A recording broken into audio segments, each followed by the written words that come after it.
Çox əzab əziyyətlə böyütmüşdüm. Siz təsəvvür edin, 5 yaşında uşağı bir ana necə böyüdüb gətirib çıxarda bilər, 25 yaşa.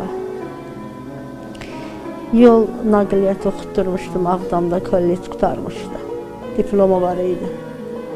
Hərbiyə getdi, orada hərbini sevdi, qaldı. Müddətdən artıq işləyirdi.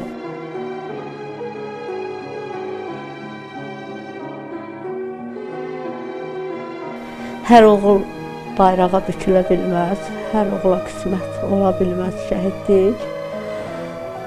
Əgər bizim uşaqlarımız o torpaqları azad ediblərsə, bu fəxr edicidir. Ayrılığı çətin olsa da başlarımızı uca elədilər, bütün Azərbaycanı, nəinki bizim. Ancaq bir ana kimi oğluma deyirəm, halal olsun. Əziyyətim də halal olsun. Yəni, bəlkə də o fikirləşirdi, həmişə deyirdi ki, anam təkdir, anam mənim zülmlə böyüdüb, anam məndən hər şey gözləyir. Ancaq qəhrəman dərəcəsində şəhid olar.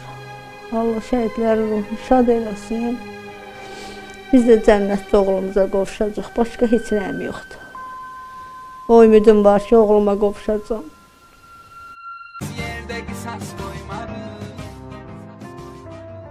Baxmayaraq, tək yaşayıram, oğulsuzam, heç kimim yoxdur.